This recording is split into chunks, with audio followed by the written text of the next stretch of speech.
I spent the last 6 weeks with the iPhone 15 Pro Max, and here's how I got on. Hey guys, I'm Ryan Thomas, and I'm an Android guy at heart. I love the variety of hardware and software, I love the ability to tweak and customize my Android experience, and I love the competition amongst Android makers to make the best thing possible. I've been rocking the OnePlus 12 since it came out because, in my humble opinion, it is the best Android out there. But then my manager chucked one of these my way and said, give it a go because it's better for video and social media. So let's talk about the iPhone 15 Pro Max because there are two key reasons why this might be replacing my trusty Galaxy S21 FE.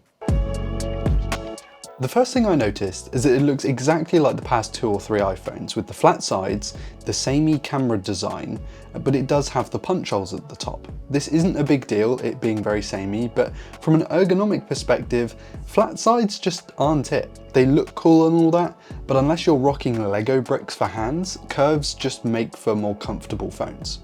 The phone feels incredibly well put together with its matte finish. It certainly doesn't help the aforementioned ergonomics, it's very slippery, but it does aid in a classy and high-end feeling. Face ID also works really well, though I would prefer to have a fingerprint scanner at least be an option.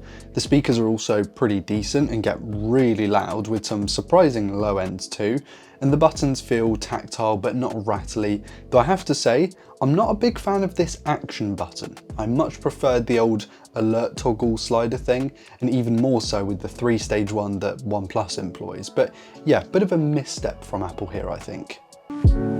Not like the huge 6.7-inch Quad HD Plus 120Hz OLED display. A big phone is actually super useful for me as a work tool because it means editing captions, typing out titles and cutting clips down is far easier. This isn't something only the iPhone can do, the OnePlus is very similarly sized, but it does help in its case. And speaking of, I recommend you do actually protect your iPhone with something because this is a very, very slippery phone and I wouldn't be swanning around with one of these naked without a case on it. The panel is bright, it's sharp, it's fluid, it's clear, but it's not as good as the one found in the Galaxy S24 Ultra in my opinion, and its comically curved corners don't help the looks in my opinion either, though that is more of a subjective matter. I'm a fan of the uniformly thin bezels though, and the flat panel is a real nice to have. I've seen people commenting on the fact that I hate the curved sides of this, and yeah, I have so many phantom touch problems with the OnePlus 12. I wish this thing had a flat panel too. I'm not gaslighting you into thinking I have those problems, I really do have those problems. Speaking of things I wish phones had, USB-C. Finally! Wow, it didn't take long to implement at all, did it? No, but seriously, it's great that the EU pushed for it and I don't have to carry around 2 different kinds of cables. It's still not fast charging by any means. My OnePlus's battery charges 0 to 100 in 30 minutes, while the iPhone does about 50% in that time. But I'll take it because the iPhone's battery is really good. It's not OnePlus 12 good, but it does do 2 days of usage when I'm using it as a work phone, so easily an all-day phone for pretty much anyone else. If you're a heavier user, it is going to drain more quickly. The thing that Apple seems to nail in this regard is the standby time. It must just run every background application at a crazy low percentage and wattage to keep the phone from dropping in battery life overnight, because it's a surprisingly small battery at just 4400 mAh in a phone that's very large. Controversially, another thing that Apple does great at, in my opinion, is the software. Now, as an Android guy, the design and the feeling of iOS don't really massively appeal to me. Like, sure, it's cohesive and ties into the Mac side of things, but it's also super limiting in the customization features and tweakability compared to Android, even something as simple as changing the navigation bar. I'm not going to try and convince you either way, but here's one of the reasons why the phone might replace my Galaxy. AirDrop. Now, as someone who in the past didn't have a Mac and had a PC instead, this wouldn't have mattered to me. But I've had an Apple laptop accompanying my big desktop, and the ability to hit stop recording and then immediately send the file over to my Mac completely seamlessly without having to accept it on that machine is genuinely game-changing from a workflow perspective. We'll get into the actual cameras in a little bit, but yeah, AirDrop is mega. The oldest iPhone to get iOS 17, the current software, is the iPhone XS, which is 5.5 years old. That's pretty respectable, and I don't see many people holding onto their devices for that long, or at least beyond it. But that's not really any more than the top Android phones at the moment, so it's great to see some level of parity when it comes to long-term software support between Android and iOS. It's looking good.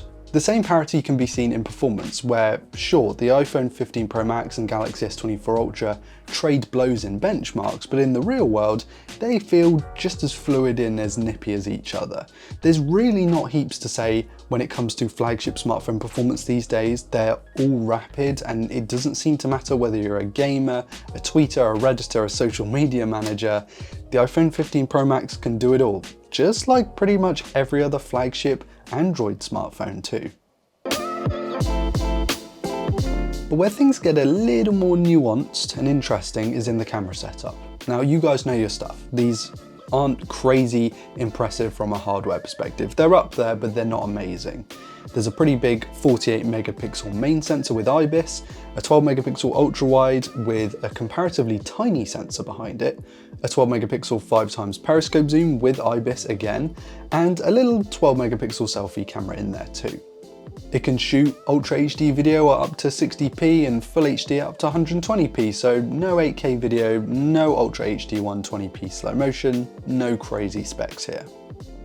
And the images that come from the 15 Pro Max are good. Some of the best on a smartphone, some might argue. There's plenty of detail in the highlights and the shadows using the HDR pipeline, but enough contrast to ensure that images aren't washed out. It keeps scenes looking pretty natural in colour and tonal capture as well, and the minimum focus distance on the rear camera isn't super close, meaning there's a jarring shift when you go to sort of a macro look.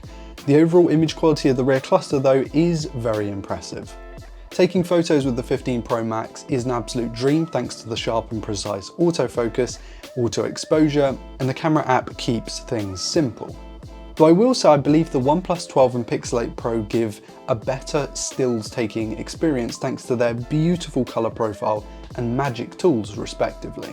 The elephant in the room is stuff like Magic Eraser, Magic Editor, Audio Eraser, all that AI stuff isn't present on the 15 Pro Max.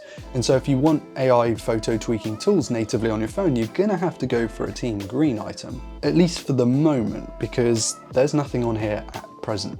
But here it is, the big reason why this phone might replace my S21 FE for social media management and shooting outdoors.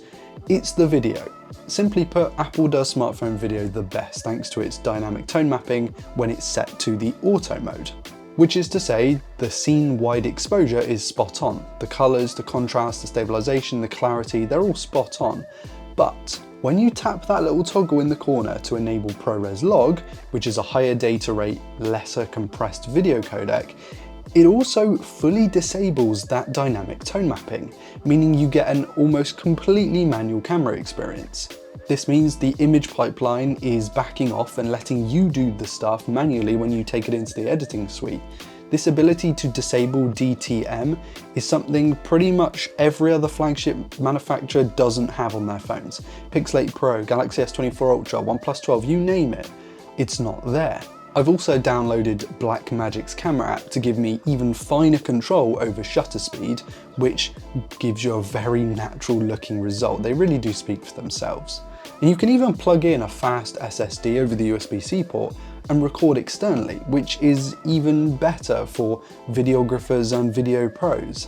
This is why the 15 Pro Max is absolutely huge as a pro video guy. The ability to shoot my social media video, then send it over to the Mac immediately, chop it up in my editor, and then airdrop it back.